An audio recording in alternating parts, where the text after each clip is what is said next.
নমস্কার বন্ধুরা, তোমরা সবাই কেমন আছো? আশা করি ভালো আছো। এমনিতেও এখন বর্ষার দিন, আর তার মধ্যে মনটাও চাইছিল একটু খিচুড়ি বানাই। ঘরে ছিল চিকেন, তাই খিচুড়ি বানিয়ে ফেললাম আজকে। প্রথমেই দেখো, কড়াইতে আমি পেঁয়াজ ভেজে নিচ্ছি, আর একটু কাঁচা লঙ্কা আর শুকনো লঙ্কা আর তেজপাতা আর জিরে ফোড়ন দিয়েছি। আর এদিকে আমি মাংসটা আর আলুটা একটু ভেজে ফ্রাই করে তুলে রেখেছি। এবার আমি মশলার মধ্যে পেঁয়াজ, আদা, রসুন আর টমেটো একসাথে পেস্ট করে নিয়ে কড়াইতে দিয়ে দিয়েছি। তার সাথে দিচ্ছি জিরে আর ধনে গুঁড়ো আর লাল লঙ্কার গুঁড়ো।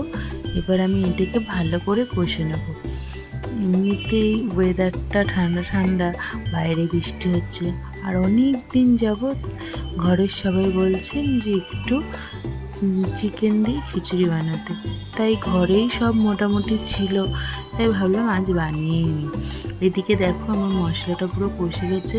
একটু নুন অ্যাড করেছিলাম, নুন, হালকা একটু চিনি অ্যাড করে দেবে। দেখো গ্রেভিটা কি সুন্দর এসছে।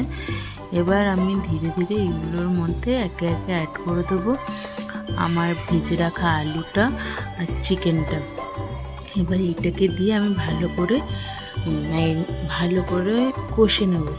আর চিকেনটা আমি অবশ্যই ভেজে নিই, কারণ চিকেনটা ভাজলে চিকেনের যে একটা আঁশটানি গন্ধ সেটা ছেড়ে যায়। আর এইদিকে দেখো, আমি আমার কেটলিতে গরম জল করতে দিয়েছি। অবশ্যই গরম জল দেবে, না হলে টেস্টটা সেরকম একটা আসে না। তাই জন্য আমি কেটলিতে গরম জল বসিয়ে দিয়েছি। আর এইদিকে দেখো, আমার চিকেনটাও কষা হয়ে গেছে, তেল ছেড়ে দিয়েছে। এবার আমি এর সঙ্গে অ্যাড করব আগে থেকে ভিজিয়ে রাখা মুসুরির ডাল আর আতপ চাল। তোমাদের ইচ্ছে হলে ঘরের চাল দিয়েও করতে পারো, কোনো অসুবিধা নেই। কিন্তু একটু টেস্ট ভালো খেতে গেলে তোমরা সবাই আতপ চাল নিয়ে বা গোবিন্দভোগ চাল দিয়ে করো। আমি আতপ চাল দিয়ে করেছিলাম। এবার আমি এই চাল আর ডাল একসাথে দিয়ে সব কিছুর সাথে একটুখানি জাস্ট হালকা করে ভেজে নেব। গরম বেশিক্ষণ ভাজবে না। এবার ভেজে নেওয়ার পর এতে আমি যে গরম জলটা বসিয়েছিলাম কেটলিতে, সেটা দিয়ে অ্যাড করে দেবো। অ্যাড করার পর থালা দিয়ে ঢাকা দিয়ে দেবো। ঢাকা দিয়ে একটু ওয়েট করতে হবে যতক্ষণ না চাল আর ডালটা সেদ্ধ হয় ঠিক মতন। আর আলু চিকেনটা মোটামুটি ভাজার সময় 50% সেদ্ধ হয়ে যায়। এবার তোমরা দেখছো আমি অনেকটাই জল দিয়ে দিলাম মোটামুটি। তোমরা আন্দাজ করে দেবে। আমি মেপে নিই মেজারমেন্ট কাপ দিয়ে। 1 কাপ চাল নিলে 2 কাপ জল। এবার আমি ঢেকে দেবো।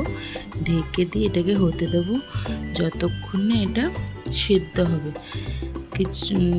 তাও অনেকক্ষণ পর আমি এটা যখন আবার ওপেন করলাম, তখন দেখো আমার খিচুড়িটা পুরো সেদ্ধ হয়ে গেছে, সব কিছু কমপ্লিটেড। আমি কিছু নাড়িয়ে দেখিয়ে দেবো। দেখো সবই কমপ্লিট হয়ে গেছে, আলুও সিদ্ধ হয়ে গেছে। এবার এতে অ্যাড করব গরম মশলা। আর যদি কারোর গার্নিশের জন্য ধনেপাতা দেওয়ার ইচ্ছা হয় তাহলে দিতে পারো, কোনো অসুবিধা নেই।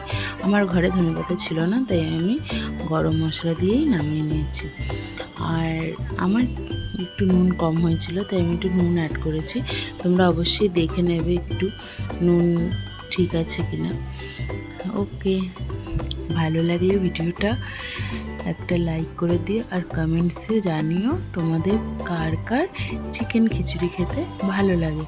আর যদি না খেয়ে থাকো তাহলে একবার বানিয়ে ঘরে করে দেখো, খুব সুন্দর হয় খেতে। আশা করি তোমাদের ভালো লাগবে। ভিডিওটা আজকের মতন এখানে, টাটা।